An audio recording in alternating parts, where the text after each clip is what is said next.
Vous avez donc la feuille de guide numéro 9 sur le recto de votre feuille. J'ai mis ici donc un résumé de l'ensemble de ces 6 sceaux, un résumé historique. Donc je vous laisse tout le loisir de pouvoir le parcourir, parce que ce sont des éléments, des notions que nous avons pu regarder ensemble la semaine dernière. Donc je ne reprends pas tout ce qui est sur la feuille, je vous laisse le temps de consulter cela tranquillement. Juste, je fais le rappel suivant.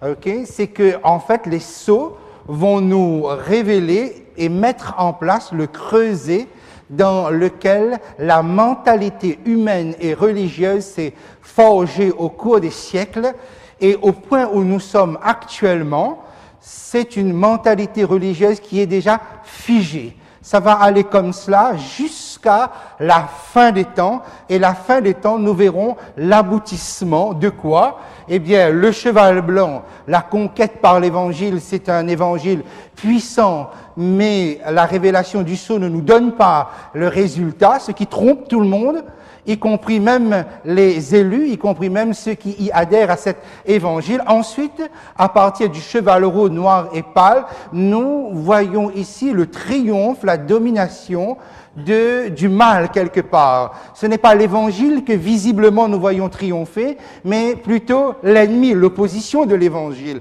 Et toute l'histoire humaine va se forger dans cette habitude de voir l'évangile, Jésus-Christ, être méprisé, dominé, écrasé, et c'est plutôt le triomphe du mal que nous voyons ici. Et cela constitue une mentalité, et quelque part, l'originalité de la vision que la Bible, que l'Apocalypse nous donne sur l'histoire, vient du fait que on nous montre comment s'est construit cette mentalité, et que cela ne va pas changer.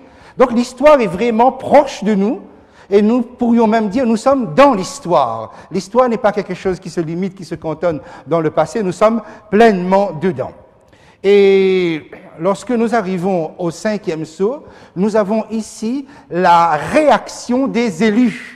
Ce sont les élus qui parlent. Ils ont tout sacrifié pour cet évangile, et voilà qu'ils sont eux-mêmes sacrifiés. Leur sang est versé, et ils crient quelque part leur perplexité face à cela, et ils demandent le jugement. Et paradoxalement, alors que le jugement se situe la plupart du temps dans la section 6, par exemple la 6e église qu'on a vue, quand on verra la 6e trompette, c'est là qu'il y a la 6e fête, c'est-à-dire donc le jour des expiations, ou encore donc le jour du jugement. Dans les sceaux, le jugement est avancé dans le 5e sceau. Pourquoi? Parce que le 5e sceau concerne les rachetés qui s'expriment. Et pour eux, le jugement qui sauve est avancé. On leur donne une robe blanche. Quand nous arrivons au 6e sceau, cette fois-ci, le 6e sceau ne concerne que les perdus. Les éléments qui se trouvent intégrés, ce sont donc des éléments en rapport avec ceux qui sont perdus. On les appelle les méchants. Pourquoi? Parce qu'ils portent l'héritage de siècles de méchanceté, d'insolence exprimée par rapport à la religion, par rapport à Jésus-Christ. Et le 6e sceau se termine par une question: qui peut subsister, qui peut tenir devant ce fracas cosmique, devant cette colère de l'agneau? Et le chapitre 7 s'ouvre avec le point de départ de la réponse de Dieu, qui sera le résultat de la puissance de l'Évangile, résultat qu'on ne voit pas dans les siècles écoulés. Tellement nous sommes perdus quelque part, ne voyant pas, mais quelles conséquences, quels bénéfices cet Évangile-là, on ne le voit pas, ni les bons, ni les méchants. Et c'est là que ça va éclater. Lorsque Jésus revient, le résultat de Dieu éclate. Voilà donc un petit peu comment nous pourrions résumer cela. Alors donc, je vous demande de revenir à votre feuille de la semaine dernière, le guide numéro 8. OK, alors voilà comment cela va se passer dans les minutes qui sont devant nous. Avec le guide numéro 8, voilà, nous allons prendre l'étude du scellement. Vous avez bien, tout le monde, vous avez cette feuille dans la main, numéro 8. Si vous n'avez pas, vous levez la main, on vous le donne tout de suite. Alors, nous allons passer cela, l'étude du scellement. Ensuite, le verso, propriété, protection, authenticité, et nous allons arriver à la signification du front et de la main. Nous ferons cette partie. Arrivé là, nous allons sauter ces deux qui se trouvent ici, et on passera directement là. D'accord? Lorsque vous serez au verso de cette page, nous ferons bien tout ça, mais arrivé à la signification du front et de la main, nous passerons à la partie qui se trouve ici. Ces deux tableaux-là, nous aurons l'occasion de le voir après. OK? Voilà, nous sommes ensemble, pas de souci. Bien, nous entrons maintenant dans l'étude du scellement. Vous avez eu la feuille, certainement que vous avez eu l'occasion de pouvoir le parcourir.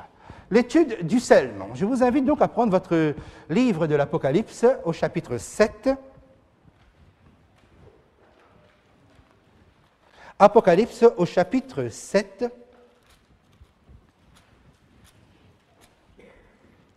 Voilà donc, nous sommes dans le 6e sceau toujours, une parenthèse s'ouvre et va éclater le triomphe du résultat de Dieu. Voilà ce que nous lisons ici. Après cela, je vis 4 anges debout aux 4 coins de la terre. Le chiffre 4 est utilisé et j'en profite immédiatement pour que vous puissiez voir comment le symbolisme du chiffre 4 ici est révélateur, puisque les 4 coins de la terre, les versets suivants nous indiquent qu'il s'agit de la totalité de la terre. Comme quoi, donc le chiffre 4 indique l'universalité par rapport à la terre. Il retenait les 4 vents de la terre.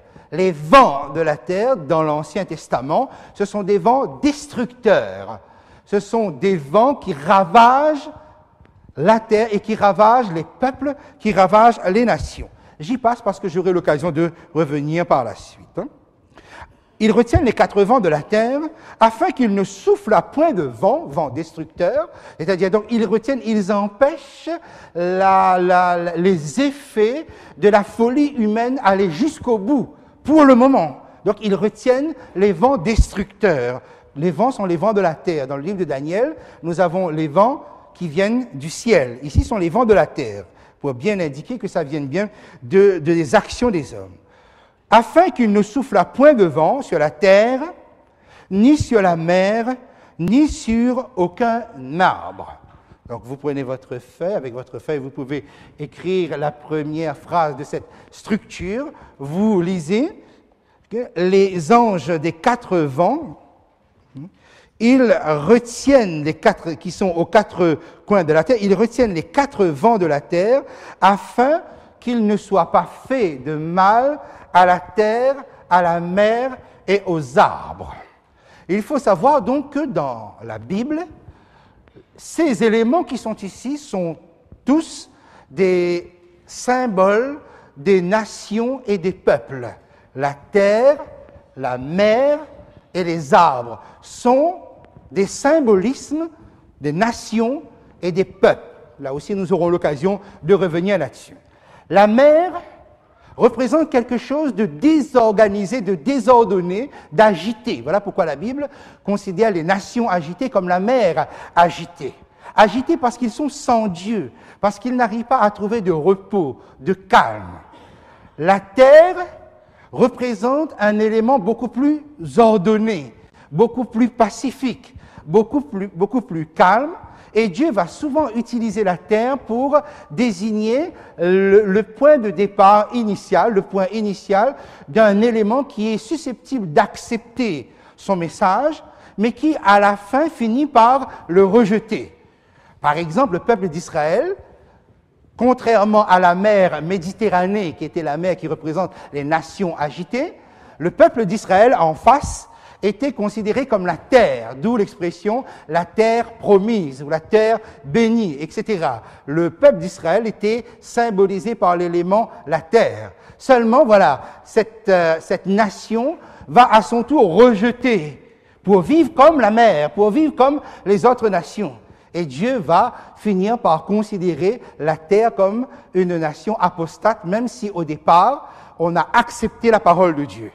Donc, dans l'apparence, on a l'illusion que c'est religieux. Mais finalement, dans le fond, c'est comme la mer. mais avec une apparence autre. C'est essentiel que je vous dise ça maintenant parce que nous aurons l'occasion justement de voir ces éléments par la suite, comment la terre va jouer un rôle en tant que symbole, un rôle à la fin des temps. Et les arbres symbolisent aussi les nations, des peuples, le croyant qui peut être juste ou injuste. Nous allons juste donc ici essayer de le considérer et de voir si c'est juste ou injuste. Je reprends mon texte, je vous demande de reprendre le vôtre, le verset 2. Verset 2, et je vis un autre ange qui montait du côté du soleil levant. L'ange monte du côté du soleil levant, c'est-à-dire donc du côté de l'Orient, du côté de l'Est. L'Est, dans le langage symbolique, c'est la manifestation de la gloire de Dieu. Par exemple, le jardin d'Éden est élaboré, construit à l'Est. Par exemple, le sanctuaire, la porte s'ouvre vers l'Est. Lorsque Dieu redevient favorable à son peuple dans Ézéchiel, il arrive du côté de l'Est. C'est la gloire de Dieu qui arrive. Jésus, lorsqu'il reviendra, Jésus arrivera du côté de l'Orient, du côté de l'Est. Donc l'Est, dans la parole de Dieu, symbolise la manifestation de la gloire de Dieu. Ok, je poursuis. Il tenait le sceau du Dieu vivant. Nous verrons par la suite, lorsque nous serons au chapitre 14, nous préciserons l'identité, la nature de ce sceau. Il cria d'une voix forte aux 4 anges à qui il avait été donné de faire du mal. Cette fois-ci, donc, on utilise l'expression dans sa force positive, de faire du mal. Il avait été donné de faire du mal à la terre et à la mer. Okay, donc vous retrouvez l'expression ici, donc vous complétez sur votre feuille. Et il dit, verset 3, « Ne faites point de mal à la terre, à la mer et aux arbres, jusqu'à ce que, donc c'est-à-dire qu'on limite les dégâts, on limite les effets, et toutes les nations, tous les peuples sont protégés, parce qu'il y a 4 anges qui bloquent, qui empêchent, qui retiennent les vents de la terre de souffler et de faire du mal, non seulement aux arbres, mais aussi à la terre et à la mer. Et remarquez bien, le verset 3, il est dit, « Jusqu'à ce que nous ayons manqué du sceau le front des serviteurs de notre Dieu. » Jusqu'à ce que nous ayons marqué du sceau le front des serviteurs de notre Dieu. Il y a bien donc une marque, il y a bien un scellement, il y a bien un sceau qui est posé sur le front des serviteurs de Dieu.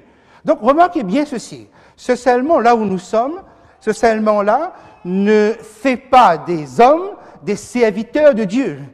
Ils sont déjà des serviteurs de Dieu. En fait, on scelle des serviteurs de Dieu. On ne devient pas serviteur de Dieu, on est déjà serviteur de Dieu, mais on reçoit un sceau spécial. Et la structure que vous avez ici est mise exprès lorsque, on appelle ça une structure chiastique, lorsque la révélation prophétique utilise ce genre de structure. Vous voyez, par exemple, on ne fait pas de mal. Vous voyez, les arbres se trouvent dedans. On fait du mal, les arbres ne se trouvent pas dedans. Mais quand on parle de faire du mal, les arbres se trouvent dedans. Autrement dit, donc, il y a un élément qui se caractérise dans cette structure-là. Lequel? Quand il s'agit de faire du mal, vous voyez que les arbres ne se trouvent pas être cités. On fait du mal, c'est que la terre et mer qui se trouvent être impliqués. Dans l'Apocalypse, vous avez les habitants de la mer, vous avez les habitants de la terre. Qu'est-ce que la mer? La mer, c'est ce vaste monde sans Dieu, qui rejette Dieu. La terre, c'est ce monde qui prétend avoir accepté Dieu, qui peut même utiliser la Bible pour en faire la démonstration, mais qui finalement ont apostasié. Donc, lorsque vous regardez bien, ils ne sont pas épargnés. Qui se trouve être épargnés ici? Ce sont les arbres. Qui sont les cieux vivants?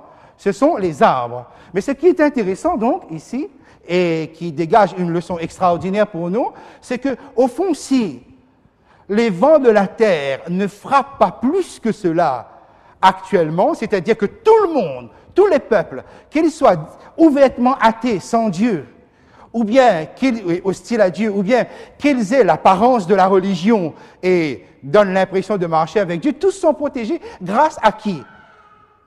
Grâce aux arbres. Pourquoi? Parce que ce sont ceux qui doivent être scellés. Et effectivement, le symbolisme de l'arbre enraciné, c'est le juste. Vous avez eu le temps, je pense, de lire ça. Le psaume 1, verset 3, par exemple, vous en avez un exemple brillant. Ok, heureux l'homme qui ne marche pas. Il est comme un arbre planté près d'un courant d'eau. Le symbole du courant d'eau dans l'évangile de Jean, c'est le Saint-Esprit. Okay? Il est comme un arbre planté près d'un courant d'eau qui donne son fruit en sa saison, puisqu'il est transplanté dans le Saint-Esprit. Le fruit est donc le fruit de l'Esprit. Galates 5, 22, l'amour, la joie, la paix, etc. Okay? Et son feuillage ne se flétrit point, et tout ce qu'il fait lui réussit. Vous voyez donc bien ici, ceux qui sont scellés, et du fait que l'œuvre du scellement n'est pas terminée, non seulement eux, mais grâce à eux, les autres aussi sont protégés par les 4 anges qui retiennent les 4 vents des cieux. Donc, ce qui indique, et sans doute, sans nul doute, le monde n'est pas conscient de ce qu'ils doivent aux chrétiens, qui doivent être scellés. Parce qu'au fond, si les dégâts ne sont pas plus avancés que cela, c'est bien parce qu'il y a une œuvre de Dieu qui doit se faire encore sur les vrais serviteurs, de Dieu. OK pour cela? Okay. Alors, quelque chose qui ne se trouve pas sur votre feuille, que j'ai ajouté ici, voilà. À la fin des temps, il y aura 2 scellements opposés. Nous venons de voir le scellement des enfants de Dieu, chapitre 7, versets 1 à 3, on vient de le lire ensemble. Mais en fait, dans la même période, il y a un autre scellement qui est opposé. C'est-à-dire que le diable travaille et lui aussi, il va mettre son scellement, il va aussi poser son sceau. Vous avez le scellement de Dieu, on vient de le voir, mais il y aura aussi le scellement de la bête qui va se passer en parallèle, dans la même période, à la fin des temps. Les textes que j'ai mis ici, je vous invite à le prendre avec moi, chapitre 13 de l'Apocalypse. Je le lis très rapidement à partir du verset 16.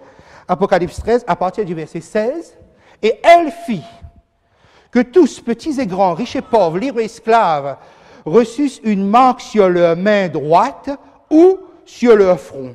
Et que personne ne pouvait plus vivre normalement de la vie ordinaire, surtout sur le plan économique, ne put ni acheter, ni vendre, sans avoir la marque, le nom de la bête ou le nombre de son nom. » Vous voyez, il y a donc une marque ou un sceau à la fin des temps, en parallèle avec le sceau de Dieu, qu'on appelle la marque de la bête. Le chapitre 16. Lorsque les fléaux de Dieu vont tomber, puisque jusqu'à présent, tout ça s'est retenu, le verset 2, le premier alla, 16 verset 2, le premier alla et il versa sa coupe sur la terre, et un ulcère malin et douloureux frappa les hommes qui avaient la marque de la bête et qui adoraient son image. Okay, voilà donc pour indiquer ces 2 scellements qui se passent dans le même temps, à la même période. Okay, nous aurons l'occasion de revenir quand nous entrerons plus profondément justement dans le cœur de ce livre de l'Apocalypse. Essayons de comprendre donc la signification du scellement. On est toujours sur votre feuille. La signification du scellement, que ce soit le scellement du côté de Dieu ou que ce soit le scellement du côté des forces hostiles de Dieu, qu'on appelait de la bête. Caractéristiques, nous en avons 4 de signification. Okay? L'identité de personnalité, le scellement ou le sceau permet justement de faire parvenir l'individu à la ressemblance de, si c'est Dieu, donc scellement de Dieu, c'est de Dieu. Si c'est le scellement de la bête, c'est à la ressemblance de la bête. Ensuite, le scellement ou le sceau indique l'appartenance, la propriété. Le sceau sur quelqu'un permet donc de fournir une protection et le sceau garantit l'authenticité. Voilà dans l'ancien temps, mettre un sceau, les 4 caractéristiques que cela indiquait. Alors regardons, première caractéristique, identité de personnalité. Recevoir le sceau de Dieu, c'est recevoir le nom de Dieu sur le front. Ça, nous l'avons déjà vu lorsque nous avions vu la lettre à l'église de Philadelphie, 6e église, l'église du scellement. Effectivement, Jésus dit, celui qui vaincra, je mettrai le nom de mon Dieu, J'écrirai sur lui le nom de mon Dieu, le nom de la ville de mon Dieu, la Nouvelle Jérusalem, et mon nom nouveau. Donc, nous sommes bien dans l'œuvre du scellement. Être scellé, c'est recevoir le nom de Dieu sur soi ou sur son front. Les autres textes, je pense que vous avez eu le temps ou l'occasion de le lire. Et qu'est-ce que le nom traduit dans la parole de Dieu? Le nom traduit le caractère du propriétaire. Par exemple, lorsque dans le texte d'Exode 34, versets 5 à 7, Dieu dit, voilà, je vais proclamer mon nom. Dieu est sur le point de proclamer son nom devant Moïse. Et lorsque Dieu passe, qu'est-ce qu'il proclame? Il proclame son caractère. Dieu miséricordieux, compatissant, lent à la colère, riche en bonté et en fidélité, un Dieu qui aime, un Dieu qui pardonne, etc. Tout cela, vous voyez, c'est le nom de Dieu. Donc, dans ce texte-là, vous pouvez faire le lien et le parallèle facilement. Okay? Le nom indique l'image. Donc, si, par exemple, j'appartiens à Dieu, je vais retourner, refléter l'image de Dieu par rapport au caractère de Dieu, par rapport à ce que Dieu est. Donc, le scellement inclut cet aspect-là, donc l'identité dans notre personnalité. La deuxième caractéristique du scellement ou du sceau sur quelqu'un, c'est la propriété. Une marque sur le corps, donc là vous devez écrire les éléments manquants. Okay? Une marque sur le corps, par exemple pour un esclave, vous trouverez dans ce texte, Exode 21:6, le maître mettait un poinçon sur l'oreille de l'esclave pour indiquer l'appartenance.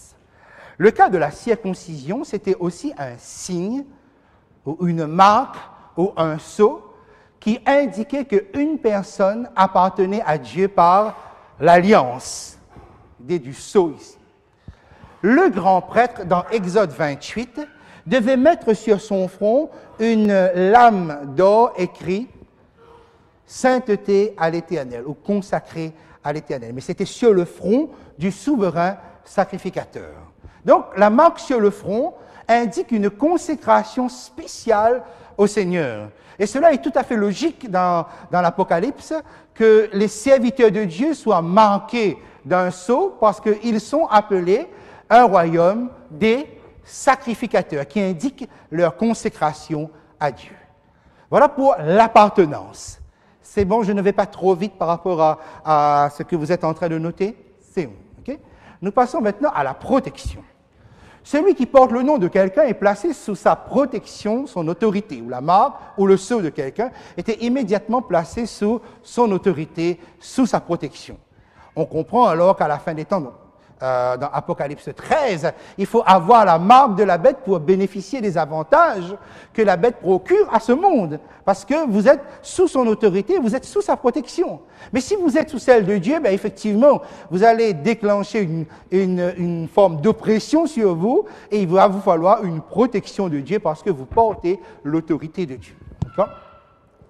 Par exemple, lorsque Caïn avait peur pour sa vie, Dieu a mis sur lui un sceau, un signe, une marque qui le protégeait. Par exemple, lors de l'institution de la Pâque pour délivrer les Israélites de l'esclavage d'Égypte, eh bien, il fallait mettre le sang de l'agneau sur les poteaux et le linteau des portes. C'est un signe, c'est un sceau. Le mot marque, signe, sceau sont pratiquement identiques dans l'Ancien Testament. Avec Ézéchiel 9:4, je vous recommande de prendre le temps de lire Ézéchiel 9 parce qu'il y a une véritable destruction, il y a un massacre pratiquement dans la ville de Jérusalem et étaient épargnés seulement ceux qui avaient reçu une marque sur leur front. Et vous constatez, lorsque nous lisons Apocalypse 16:2, c'est ce que nous avons lu tout à l'heure, aucune protection sur les adorateurs de la bête. Pourquoi? Parce qu'ils ont la marque de la bête. Et tout va se jouer là-dessus, effectivement. Donc ceux qui adorent Dieu auront la marque ou le sceau de Dieu, donc la véritable adoration, mais ceux qui adorent la bête et son image, ils auront un sceau de la bête posé sur eux. Voilà pour la protection. C'est tout cela que le scellement confère, finalement. Okay? Et ensuite, l'authenticité. Dans Jean 6, le verset 27, Jésus parle d'une nourriture spirituelle authentique qui donne la vie éternelle, une nourriture spirituelle authentique. Donc, en opposition à une fausse nourriture spirituelle qui ne donne rien du tout, qui périt finalement. Et c'est là qu'il dit, c'est lui qui est le seul à pouvoir donner cette nourriture authentique spirituelle, parce que c'est lui que le Père a marqué de son sceau. Donc, le signe de l'authenticité est chez Jésus qui donne la vraie nourriture. Et ainsi donc, concernant les enfants de Dieu, le sceau garantit leur immunité à l'égard de toute fausse adoration, particulièrement donc à la fin des temps, lorsque nous sommes dans ce chapitre 7 qui se trouve ici. Okay? J'avance, donc vous avancez aussi. La signification du front et de la main. Là, je vais aller dans un texte avec vous, la signification du front et de la main. Pourquoi le front et la main? Nous allons considérer ensemble le texte de Deutéronome, chapitre 6, le verset 5 à 7. Le front et la main dans la parole de Dieu indiquent effectivement une dépendance complète de l'esprit, de l'émotion, qui est soumis à la parole de Dieu et non pas aux instincts, et le comportement. Deutéronome, je vous invite à prendre avec moi Deutéronome, chapitre 6. C'est un texte qu'on réutilisera par la suite, Deutéronome chapitre 6, on parle des commandements de Dieu. Et il faut savoir qu'effectivement, à la fin des temps, ça va se jouer sur la loi de Dieu, sur les commandements de Dieu.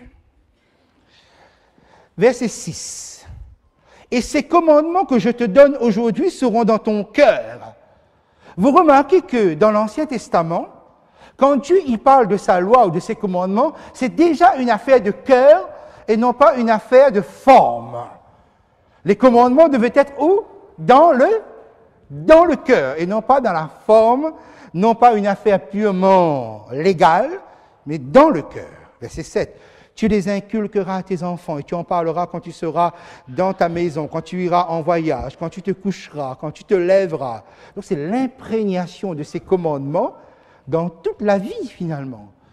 Les commandements n'étaient pas seulement une affaire religieuse.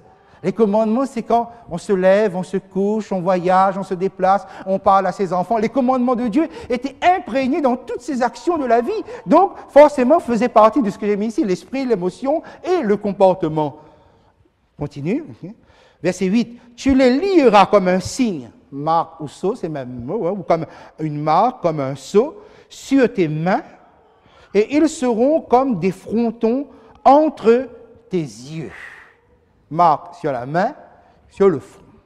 Remarquez que, bien ici, que cette histoire de marque sur la main, sur le front, ou sceau sur la main ou sur le front, est en rapport avec les commandements de Dieu. Donc nous sommes déjà, par rapport à ce que l'Ancien Testament nous dit, nous sommes déjà sur la piste de comprendre que le conflit final va bien se jouer sur les commandements de Dieu.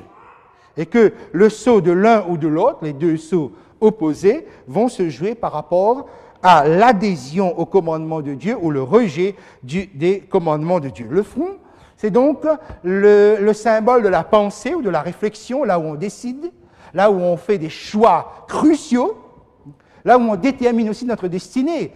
Okay? Vie éternelle ou mort éternelle. Ça, c'est le front. Et il faut que Dieu scelle, mette un sceau. La main droite, c'est la main de l'action, c'est la main des œuvres. La main qui agit. Donc, c'est l'action, simplement. OK?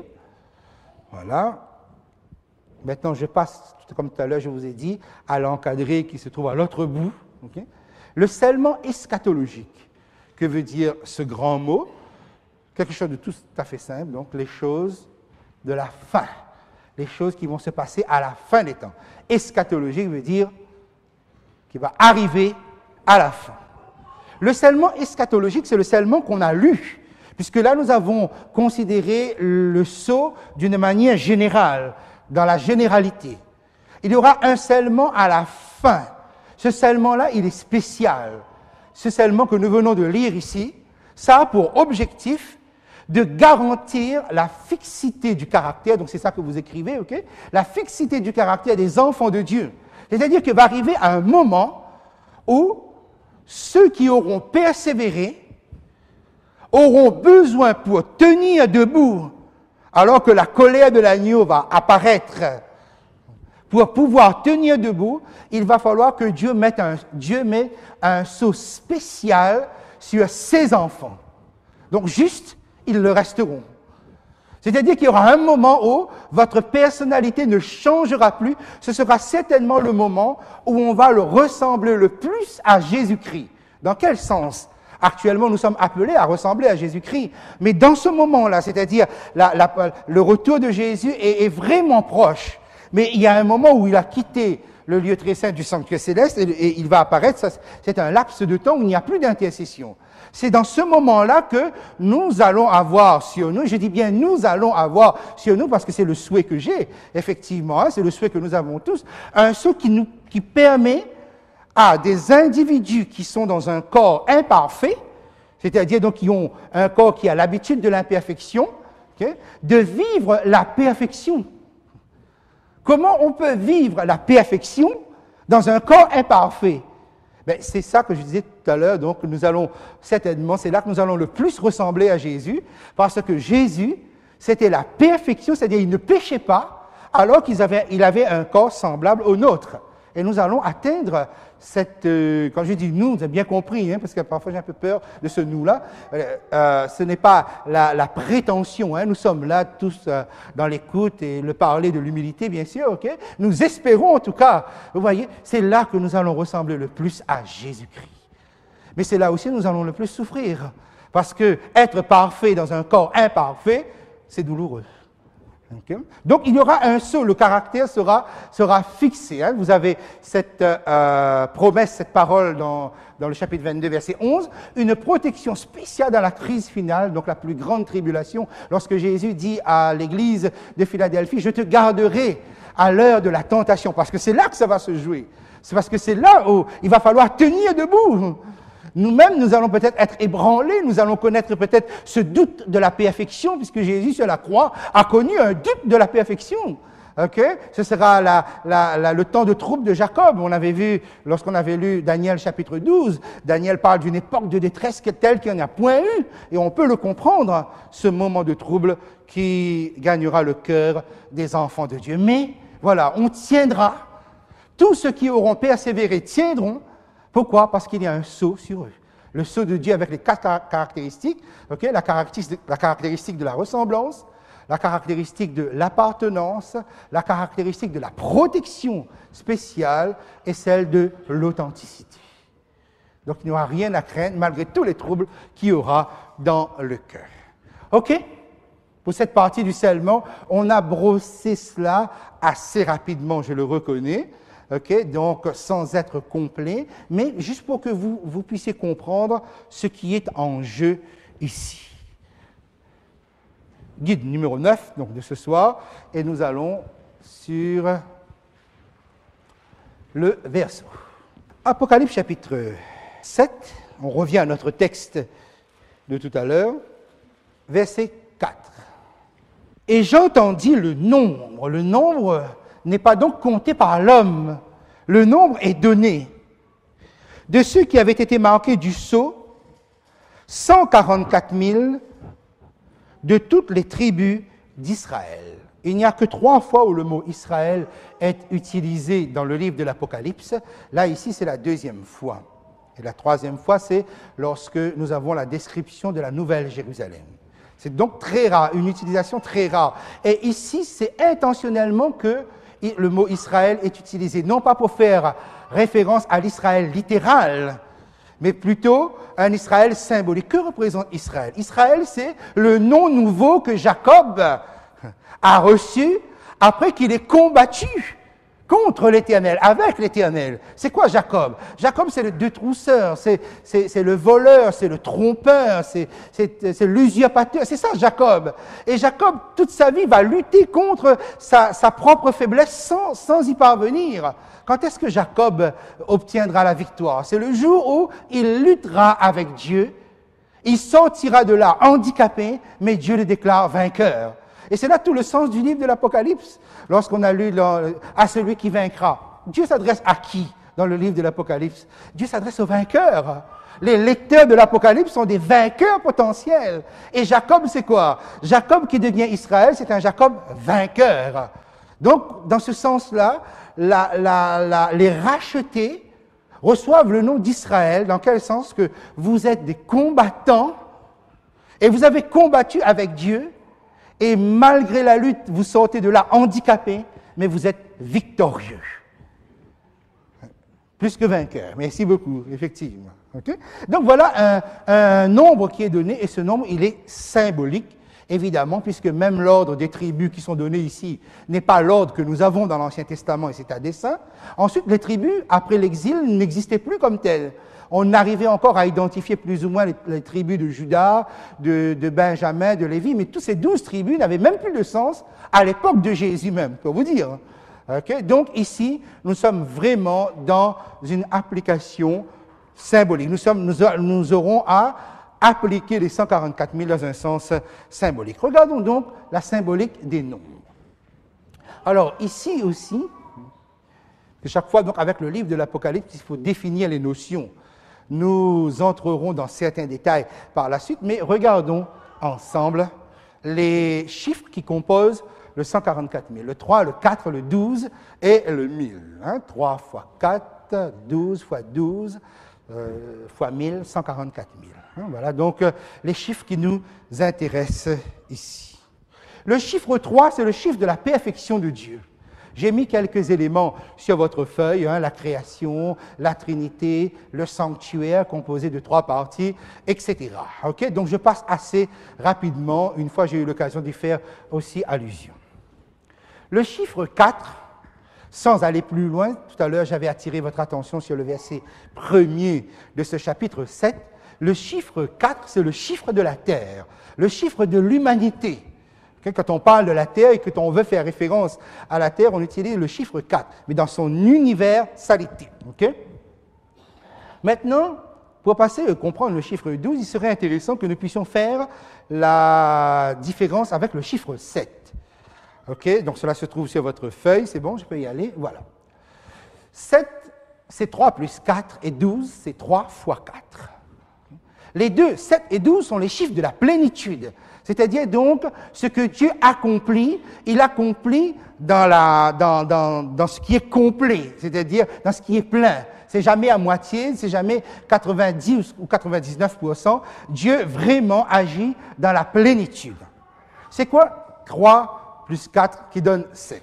Vous avez le chiffre 3 qui est le chiffre de Dieu, la sainteté de Dieu, la perfection de Dieu. Et puis vous avez 4 qui est le chiffre de la terre. Okay? Donc vous avez bien ici une association. Qu'est-ce que c'est exactement 7? 7, c'est le chiffre de la plénitude, mais dans quel sens? Où Dieu s'associe à l'homme, puisque vous avez 3 et 4. Okay?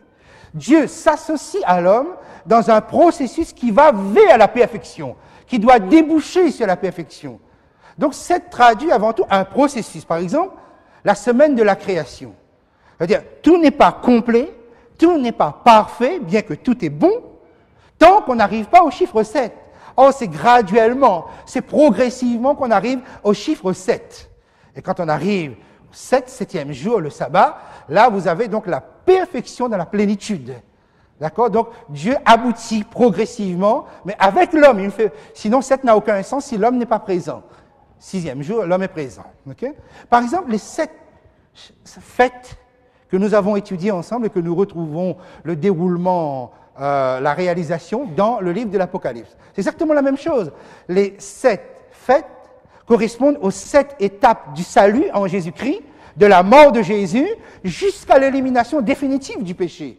Or, ça se fait progressivement, ça se fait par étapes. Quand on arrive au 7, on arrive à la plénitude. On arrive à ce que vous avez ici, cette perfection, mais ça se fait progressivement. Est-ce que ça va dans notre esprit? OK. 12, 3 et 4, vous avez toujours donc ces chiffres qui sont ici. 12 va traduire la perfection de Dieu dans un monde qui ne l'est plus. 12 est donc quelque chose qui va être ajouté. Alors, quand nous considérons 12, 12 n'est pas une progression du côté de Dieu, tandis que 7 est une progression du côté de Dieu. Pas 12, c'est-à-dire, dans quel sens? 12 a un sens par rapport au plan du salut. Dieu a un plan du salut et il veut communiquer ce salut au monde. Il va utiliser 4, il va utiliser des humains pour le faire. Donc Dieu va s'associer. Mais le plan du salut est déjà complet, est déjà bien défini dans le ciel. Quand le plan du salut arrive, celui qui le reçoit, il le reçoit d'une manière complète. Dans lequel, je prends un exemple, Adam par exemple. Adam, dans le jardin d'Éden, il sera sauvé. Mais vous n'avez pas encore toute la révélation que nous aurons aujourd'hui. Mais le plan, quand vous le recevez, il est complet. Et quel que soit le niveau où vous êtes, quand vous allez le transmettre, il sera complet. Pourquoi? Parce qu'il se réalise en Jésus. Mais Dieu utilise les humains. Et il y a là quelque chose de très extraordinaire. Aujourd'hui, nous avons le privilège d'avoir une révélation, une connaissance plus aboutie, plus mûre de la connaissance du salut. Mais ceux qui étaient avant nous, ils n'avaient pas cela. Mais cependant, à cause du chiffre 12, c'est-à-dire que Dieu qui utilise les humains pour transmettre le plan du salut, le salut, il est complet, quelle que soit la connaissance qu'on en a, ou quel que soit le temps dans lequel nous sommes. Et il y a là quelque chose aussi de très, très encourageant pour des personnes, par exemple, qui se disent « Oui, mais moi, je ne sais pas lire, je n'ai pas accès à la parole de Dieu, je ne sais pas écrire, je ne retiens pas, etc. » Non, le salut est tout aussi complet pour vous, parce qu'il se joue justement sur cette base-là, où Dieu s'associe à vous. Mais le plan, il ne vient pas de vous. Le plan, il est vraiment déjà totalement fait. L'agneau, et c'est dans ce sens, il faudrait prendre du temps, on en prendra par la suite. L'agneau est presque déjà sacrifié, il est déjà immolé avant la fondation du monde. Ça veut dire que dès le départ, dès que l'homme pêche, le salut est déjà complet. Vous voyez, bon, c'est pas toujours évident d'essayer de le traduire, mais nous aurons l'occasion d'y revenir. Le chiffre 12, donc, exprime cela. C'est un chiffre de la plénitude, tout est fait pleinement. 12 va donc devenir le nombre du peuple de Dieu. Puisque Dieu ne peut pas utiliser 4 pour son peuple, il va utiliser 12, c'est-à-dire l'association de sa divinité à l'homme. Et la perfection est dans ce monde. Autrement dit, donc, s'il y a quelque chose que Dieu considère comme parfait dans le monde, c'est son plan du salut. C'est ça qui est parfait. Et l'homme, nous, malgré notre imperfection, nous acceptons donc de transmettre. Ça va pour ça? OK. C'est un ensemble de données, d'éléments. Maintenant, il reste le nombre 1000. Quelle est donc la signification du nombre 1000? Pour le comprendre, je vais vous ramener justement à ces fêtes que nous avons vues, les 7 fêtes que nous avons vues. Dans Deutéronome chapitre 16, le verset 16, il y avait 3 fêtes qui concernaient la totalité du peuple. Deutéronome chapitre 16 et le verset 16.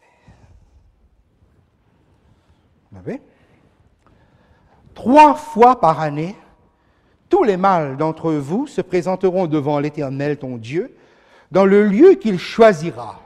Donc, il n'était pas forcément le parvis du sanctuaire, parce que ça pouvait être dans un autre lieu. Vous allez comprendre dans un instant pourquoi. Alors, quelles sont les 3 fêtes? La fête des pains sans levain. Le chapitre 16 parle, retrace ces 3 fêtes un petit peu dans les détails.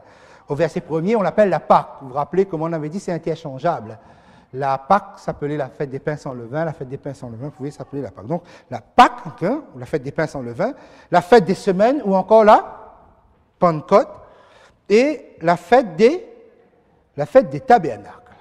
Voilà donc les 3 fêtes, je vous demanderai donc de le mettre, de l'écrire, les 3 fêtes où tout le peuple devait se présenter.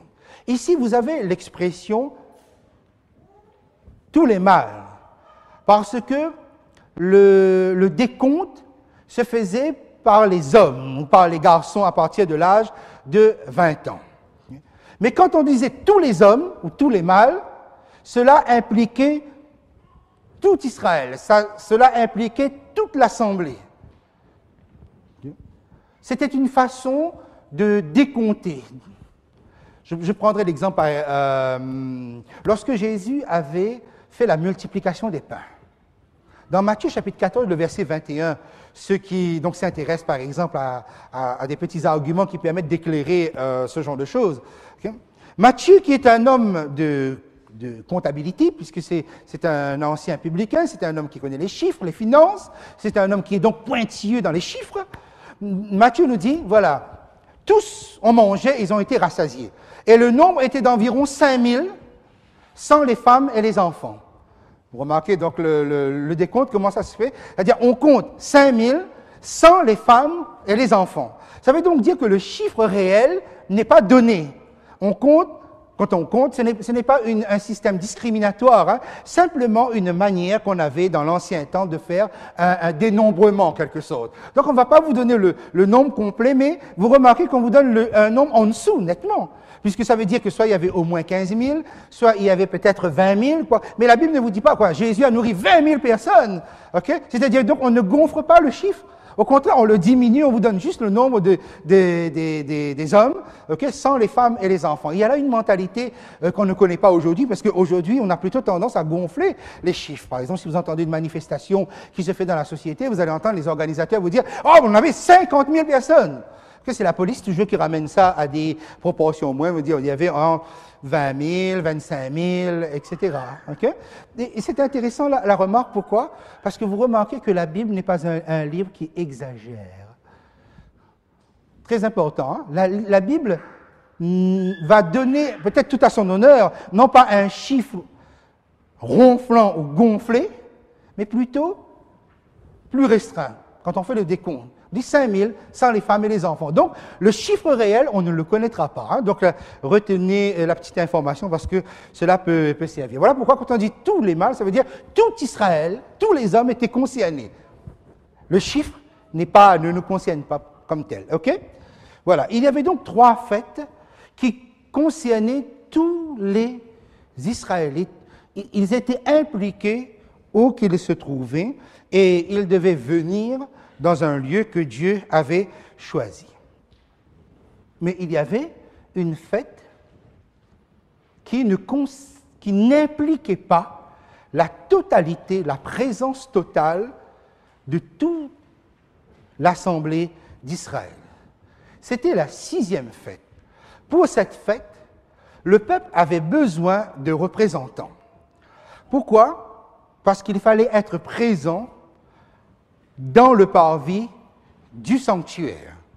Et c'était impossible à tout le peuple, à toute l'assemblée de faire un pèlerinage et d'entrer dans le parvis, non. Donc, on faisait un système de représentation. Maintenant, donc, le lien que cela a à voir avec les 144 000. Je vous amène, nous attaquons ici maintenant, ok? Sur votre feuille. Bien. Dans le chapitre 6, Jésus revient. Les perdus posent la question, mais qui peut subsister? Qui peut tenir devant cela? Chapitre 7, vous avez l'œuvre du scellement, telle qu'on a détaillé quelque peu tout à l'heure en essayant de le comprendre. Il y a ceux qui tiendront seront ceux qui auront été scellés.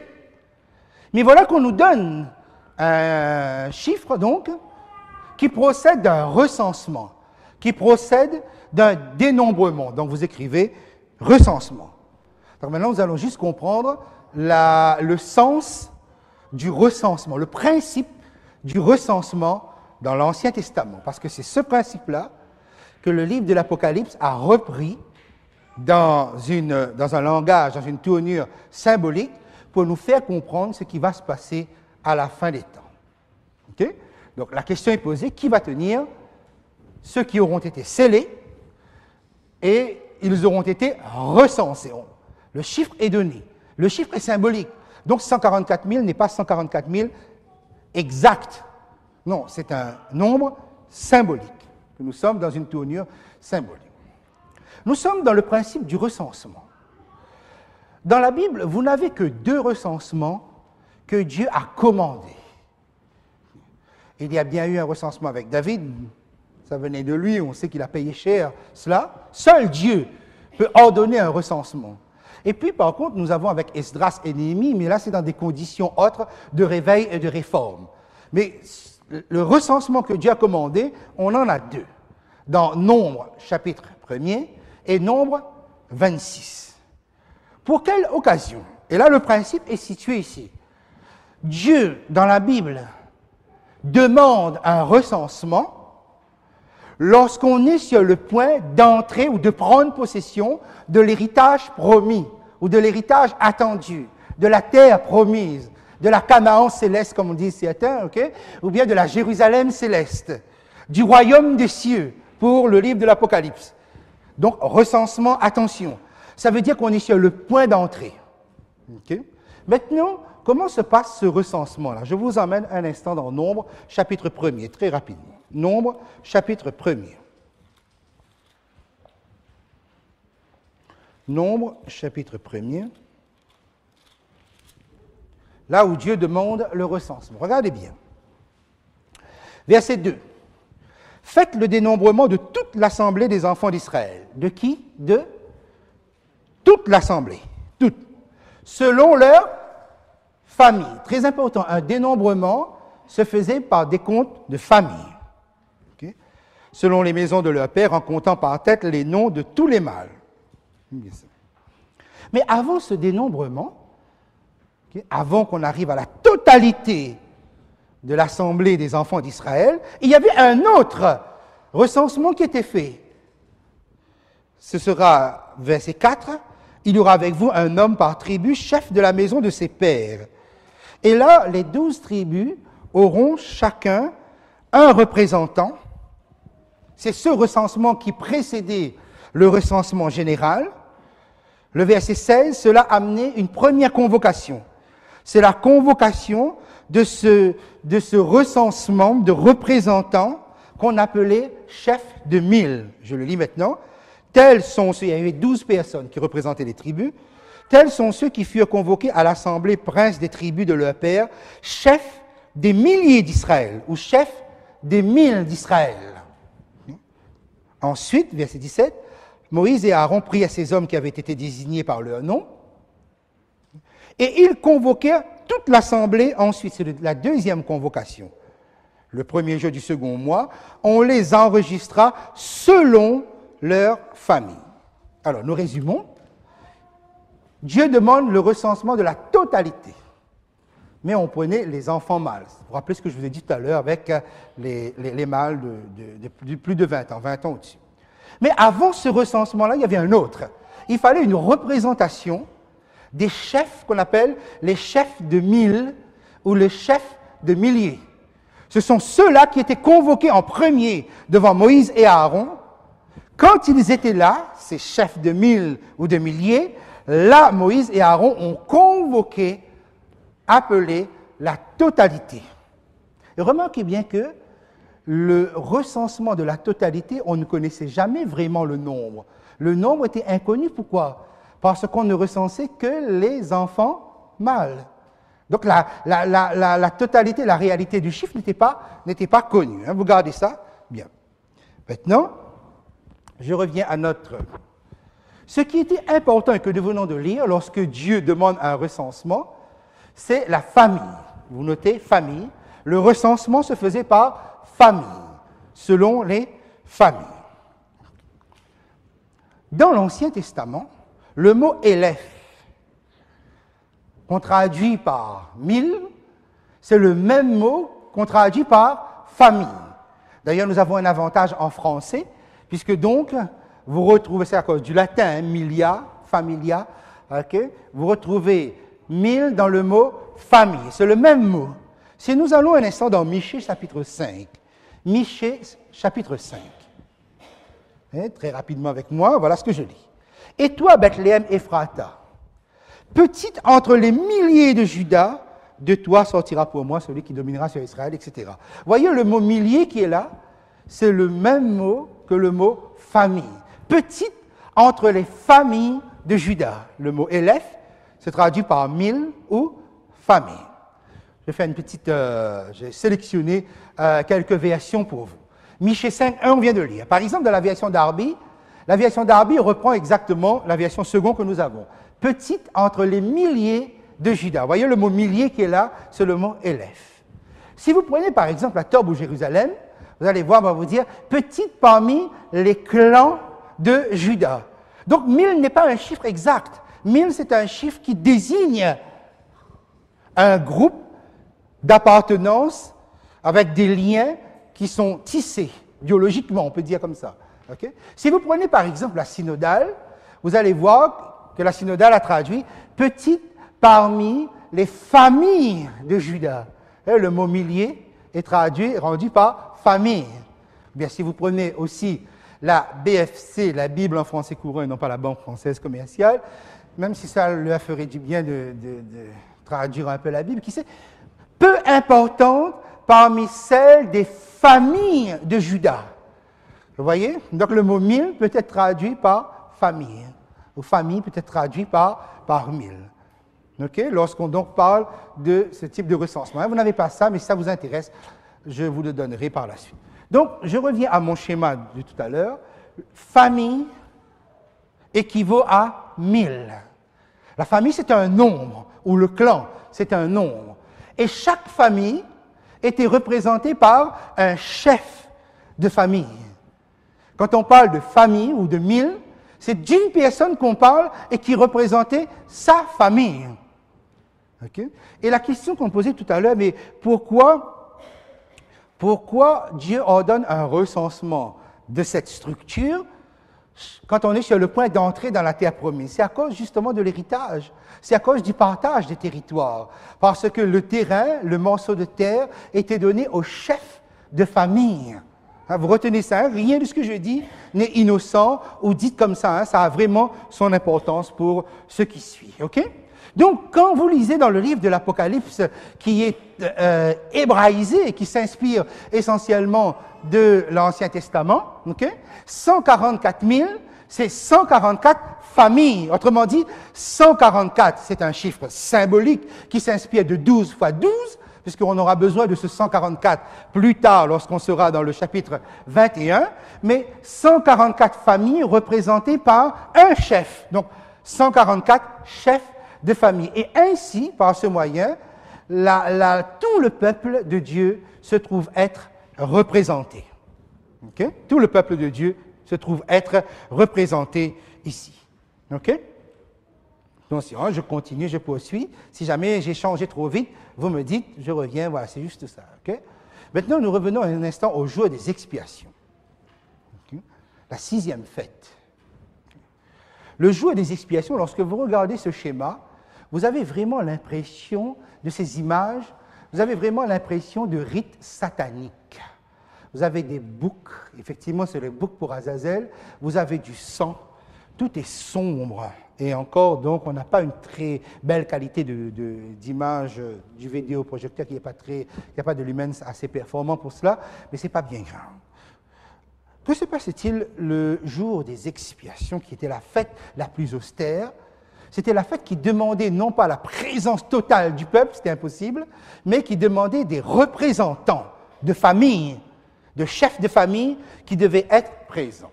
Lorsque vous regardez ici, vous avez le lieu très saint, le lieu saint et le parvis.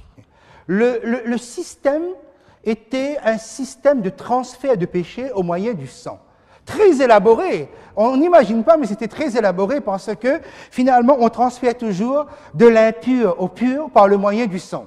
Jamais de l'impur à l'impur, ça n'existe pas. Donc, par exemple, le pécheur, lorsqu'il venait n'importe quel moment dans l'année, avec son péché, il était impur. Pour transférer, il fallait qu'il y avait quelque chose en face qui soit pur. Effectivement, c'est le sanctuaire. Donc, par le moyen du sang, okay, quand il repartait, lui, il était pur, mais le sanctuaire était impur. Okay. Mais le système était si bien élaboré que si un autre pécheur arrivait, il était impur, mais le sanctuaire était toujours pur pour accueillir l'autre. Okay. Donc, au fil du temps, par ce transfert de sang, au fil du temps, donc on arrive au mois de Tishri, le sanctuaire est tout déclaré impur, totalement. Il va falloir transférer. Et comment on va transférer? Puisque le sanctuaire est impur. Il faut qu'il y ait quelqu'un en face qui soit pur. C'est le souverain sacrificateur pour qui on sacrifiait un taureau spécialement. Le sacrificateur, il est pur. Mais le sanctuaire est impur. Il utilise du sang, il va porter du sang. Le sang qui se trouve être dans ses mains, qui va purifier le sanctuaire, va le souiller lui. Okay? Quand il est dans le sanctuaire, il y a un transfert. Tous les péchés du sanctuaire, grâce au même sang, se déplacent, se transfèrent sur lui. Lui, quand il va quitter le sanctuaire, il est impur, mais le sanctuaire est pur derrière. Il arrive chargé de tous les péchés qui ont été confessés par les saints, par ceux qui se sont confessés, okay? Et il sort. Et quand il sort, il n'y a plus de transfert du sang. Parce que si vous remettez le sang dans cette affaire, effectivement, là, ça veut dire que le bouc pour Azazel qui est là a encore une possibilité de s'en sortir. Non, il n'y a plus de sang. Là, il transfère essentiellement par confession et par main posée sur la tête du bouc. On prend le bouc pour Azazel, on le lâche dans le désert, on l'amène, et là, il était tué, etc. Il n'y avait pas d'expiation pour ce bouc-là. Il n'y avait pas d'expiation à ce niveau-là. Vous savez, ce circuit que nous venons de tracer indique énormément sur la gravité du péché. Regardez bien le circuit. Quelqu'un arrive au sanctuaire avec un péché. Le péché est transféré dans le sanctuaire. Mais le péché existait toujours, même si le pécheur n'avait plus de contact ou de rapport avec ce péché, même si pour lui le problème était résolu, mais le péché était là, il était simplement couvert.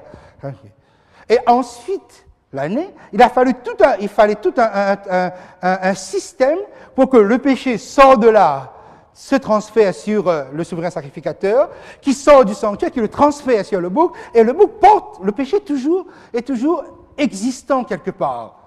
Vous voyez, le système de transfert par le sang vous permet de comprendre qu'un péché ne disparaît jamais.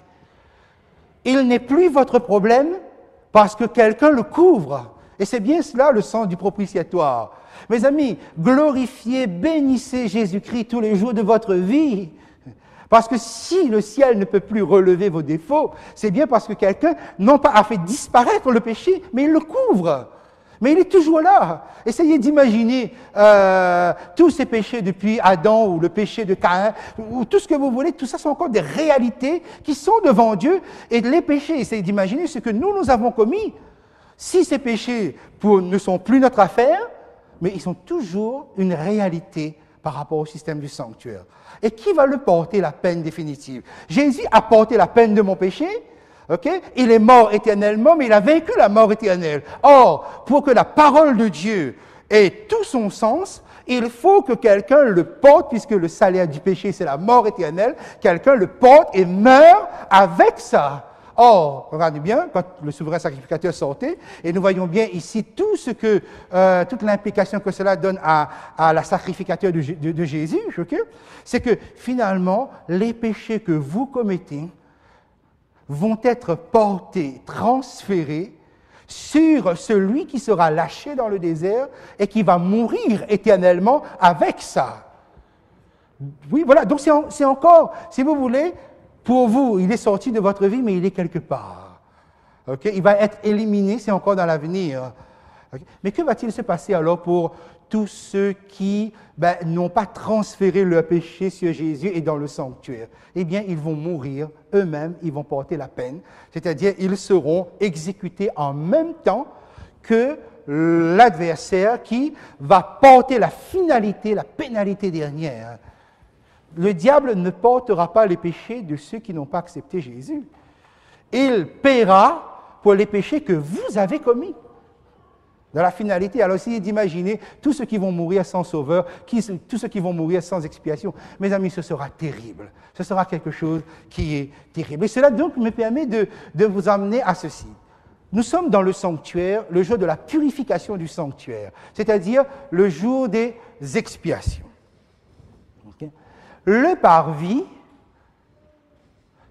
symbolisait la terre, le lieu où Jésus est venu mourir, mais le lieu aussi où vous faites votre alliance avec lui, c'est-à-dire la cuve des reins, votre baptême. Ici, c'est Jésus qui meurt, ici, c'est moi qui meurs, dans l'eau du baptême. Le parvis, c'est donc la terre. le jour des expiations, des représentants, des chefs de famille, puisque tout Israël ne pouvait pas contenir dans le parvis, des chefs de famille étaient présents dans le parvis. Donc Israël était représenté. Okay? Les représentants de tout le peuple. Okay? Jésus, puisque nous faisons l'application immédiate, le souverain sacrificateur dans le ciel pour le livre de l'Apocalypse, okay? Représenté par le souverain sacrificateur, que se passait-il? Il sortait et il allait à la rencontre des 144 chefs de famille. Ces chefs de famille représentaient tout le peuple dans son ensemble. OK? Et c'est cela explique le texte de Hébreux, chapitre 9, verset 14. Je vous invite à le prendre avec moi. Chapitre 9, verset 14, on ne prendra pas le verset 14, on prendra juste le verset 28. Lorsqu'on l'applique à Jésus-Christ, on vous dit de même Christ, verset 28, qui s'est offert une seule fois pour porter les péchés de plusieurs, apparaîtra sans péché une seconde fois à ceux qui l'attendent pour leur salut. Et je loue le Seigneur que l'adventiste s'appelle adventiste, justement parce que le mot adventiste, il y a le mot attendre, pour ceux qui attendent pour leur salut. Et ceux qui étaient là dans l'ancien temps, ils attendaient la sortie du souverain sacrificateur et l'application eschatologique de ce vécu, de ce rituel, se retrouve au retour de Jésus. Et actuellement, avec la 6e fête, nous sommes au jour des expiations, où Jésus, actuellement, grâce au ministère de ceux qui sur cette terre est en train donc de garder ce message ou de proclamer ce message, est en train de procéder à la purification du sanctuaire. Quand Jésus sortira du sanctuaire céleste, sera chargé de tous les péchés des enfants de Dieu, okay, pour être transféré et que le diable, Satan, soit lâché dans un désert pendant 1000 ans. Mais remarquez bien, le retour de Jésus est donc ici personnifié par cette flèche que vous avez ici, représentée par cette flèche, qui vient à la rencontre des chefs de famille. Et cela donc nous permet de comprendre, mes amis, nous sommes actuellement dans le Yom Kippour, dans le jour des expiations, dans la purification du sanctuaire céleste. Là, le retour de Jésus, c'est donc ce Jésus qui sort en tant que souverain sacrificateur et qui vient dans le parvis à la rencontre de son peuple, de ceux qui l'attendent pour leur salut. Voilà pourquoi donc les 144 000 représentent, personnifient, chiffre symbolique, ce n'est pas littéral, ce n'est pas un chiffre figé, représente donc ceux qui sont scellés, Apocalypse 7, ils représentent tous les enfants de Dieu de tous les siècles. Ils sont considérés comme des chefs de famille. Autrement dit donc, lorsque Jésus reviendra, okay, il y en a qui seront debout, vivants, pour accueillir sa seconde venue. Autrement dit, les 144 000 sont 144 chefs de famille, c'est-à-dire 144 symboliques, je le répète, représentants de tous les rachetés qui ne sont pas vivants, y compris ceux qui ne sont pas vivants, et qui vont être ressuscités. Je répète, Jésus apparaît, il y a un peuple qui se trouve là debout, la question a été posée, qui tiendra, qui pourra soutenir ceux qui auront été scellés? Les 144 000 sont donc ces chrétiens scellés et qui accueillent Jésus. Okay. Et je vous disais tout à l'heure que ces représentants avaient un rôle particulier. Jésus revient. Nous allons entrer dans la terre promise. Nous allons prendre possession de l'héritage promis. Et qui sont ceux qui vont recevoir cet héritage? Ce sont les 144 000. Voilà pourquoi, dans Apocalypse 14, verset 4, je vous invite à le prendre très rapidement avec moi. Apocalypse 14 et le verset 4. Verset 1er, on parle des 144 000, verset 1er, l'agneau sur la montagne de Sion, avec lui 144 000 personnes. Le mot « personne » n'est pas dans le texte. C'est avec 144 000. Okay? Voilà. Verset 4, ce sont ceux qui ne seront pas souillés avec des femmes. OK? Ici, nous sommes dans un langage symbolique. La femme représente l'épouse de Christ, c'est-à-dire la véritable Église. Se souiller avec des femmes, ça veut dire donc avoir accepté les doctrines des églises apostates, simplement. OK? Donc, on peut être souillé par une doctrine. Car ils sont vierges, ils suivent l'agneau partout où il va, ils ont été rachetés d'entre les hommes comme des prémices pour Dieu et pour l'agneau. Vous voyez qu'ici, que les 144 000 sont appelés des prémices de la grande moisson finale. C'est-à-dire donc, ceux qui vont accueillir, ceux qui seront debout vivants et qui vont accueillir le retour de Jésus, ils auront un statut particulier, un statut spécial, parce que non seulement ils sont ceux qui auront traversé une épreuve des plus douloureuses, des plus terribles, la dernière qui va s'abattre sur cette terre, mais ils auront été scellés pour pouvoir être debout. Mais c'est eux qui reçoivent l'héritage et ce sont eux qui vont transmettre à la totalité des rachetés l'héritage promis. Ce sont les chefs de famille, pour retrouver donc ce que nous avions mentionné tout à l'heure. OK? Le chapitre 7, nous sommes dans la dernière partie de votre feuille. Okay, nous avons vu l'œuvre du scellement et recensement. Les 144 000, donc, se situent à la fin du jour des expiations, okay, c'est-à-dire la 6e fête. Nous sommes à la fin. Lorsque Jésus est sur le point de quitter le sanctuaire céleste, il y a une œuvre de scellement pour que les rachetés tiennent. Okay. Tandis que la grande foule qui va apparaître maintenant, la grande foule se situe au niveau de la fête des tabernacles. Le chapitre 7, c'est notre dernière partie. Chapitre 7, vous prenez votre Bible, chapitre 7, verset 9. Après cela, je regardais et voici, il y avait une grande foule que personne ne pouvait compter, de toute nation, de toute tribu, de tout peuple, de toute langue.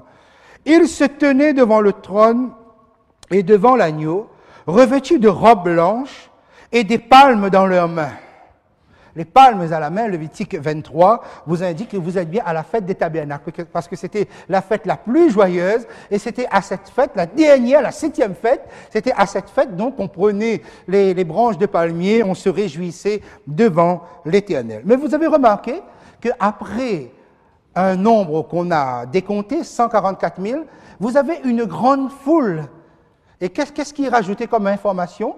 Que personne ne pouvait compter. Est-ce que vous arrivez à refaire le lien, ce que j'ai dit tout à l'heure? Vous vous rappelez quand nous avions lu le Nombre, chapitre 1er.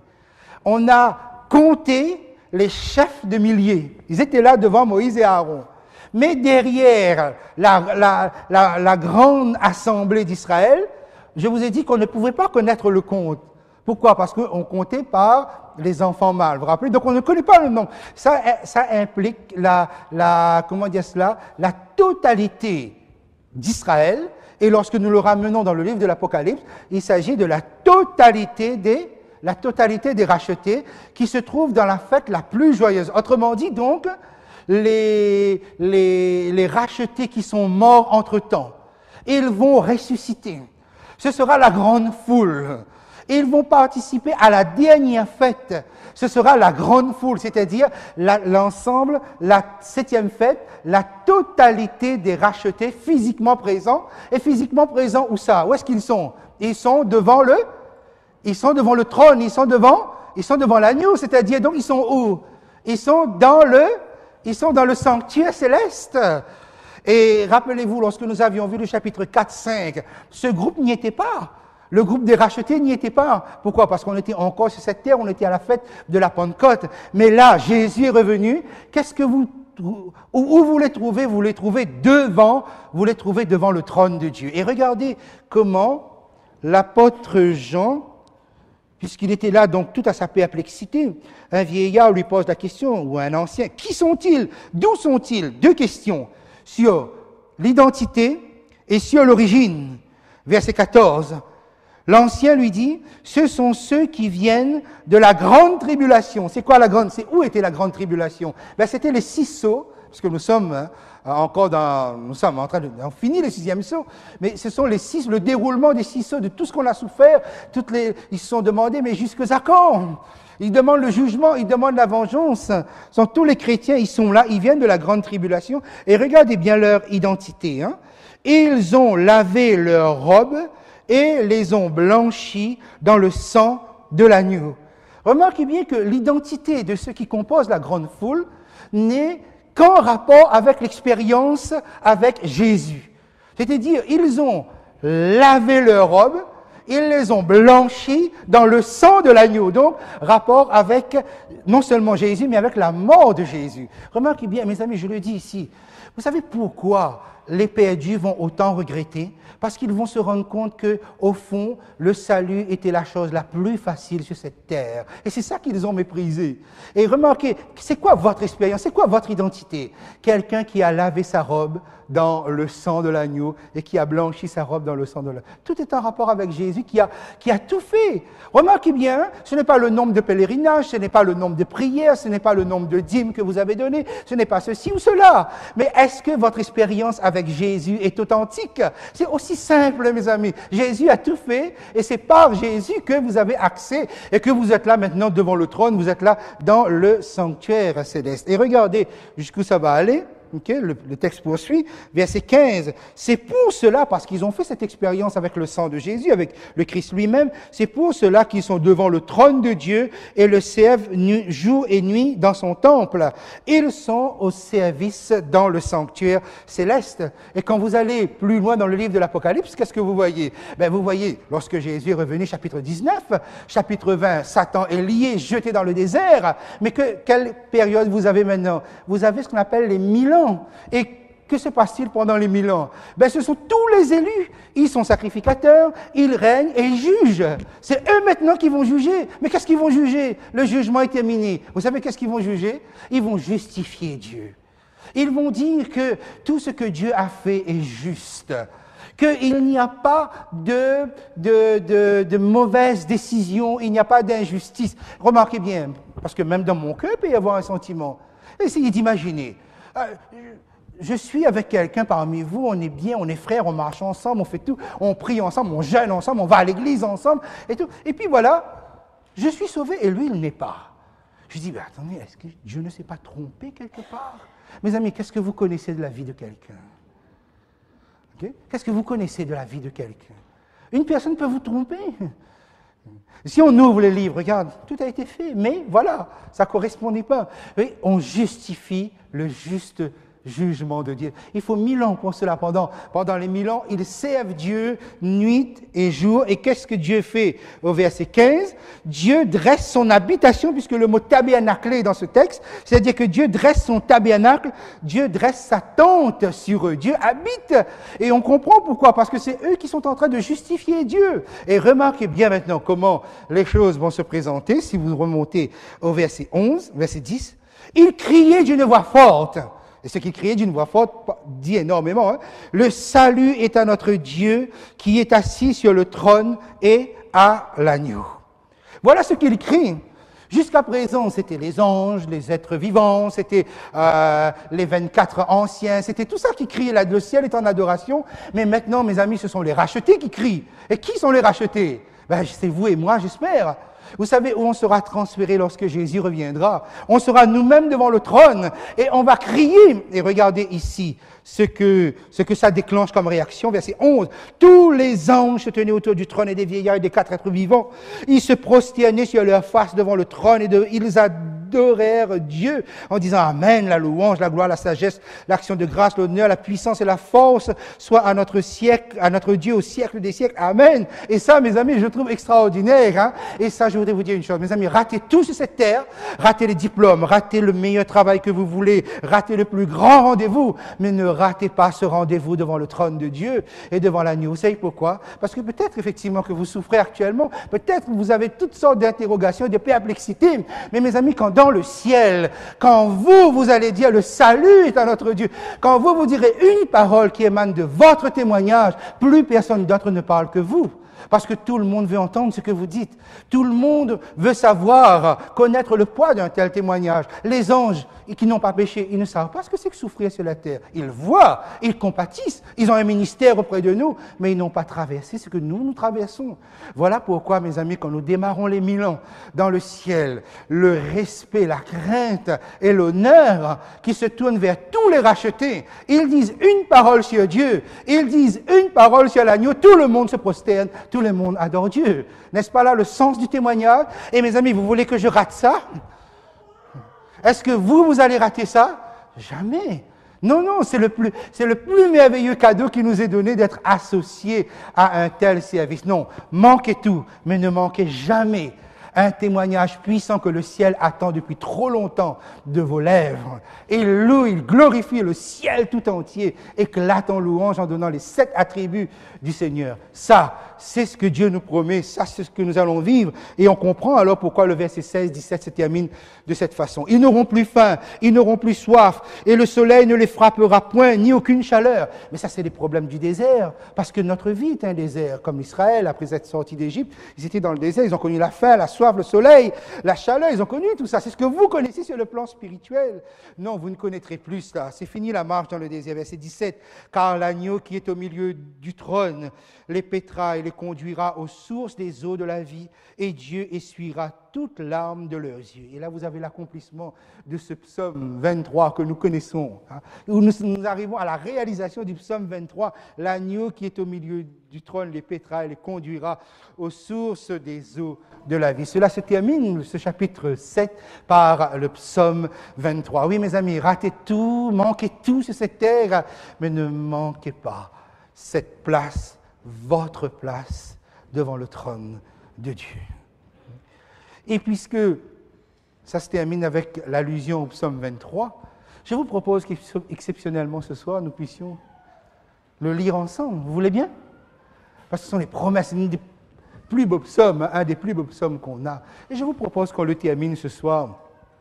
Et si vous le voulez, puisque nous serons debout, et je l'espère, c'est le grand rendez-vous, nous serons debout devant le trône de Dieu, je vous propose ce soir qu'on puisse se mettre debout. Nous allons le lire ensemble si vous le voulez, ok? Mais nous allons nous lever et nous allons le lire avec véritablement comme une prière, véritablement comme une aspiration, parce que Dieu qui nous a fait cette promesse, Dieu ne ment pas. On va le lire ensemble? L'Éternel est mon berger, je ne manquerai de rien. Il me fait reposer dans de verts pâturages. Il me dirige près des eaux paisibles. Il restaure mon âme. Il me conduit dans les sentiers de la justice à cause de son nom. Quand je marche dans la vallée de l'ombre de la mort, je ne crains aucun mal, car tu es avec moi. Ta houlette et ton bâton me rassurent. Tu dresses devant moi une table en face de mes adversaires. Tu oins d'huile ma tête et ma coupe déborde. Oui, le bonheur et la grâce m'accompagneront tous les jours de ma vie, et j'habiterai dans la maison de l'Éternel jusqu'à la fin de mes jours. Amen.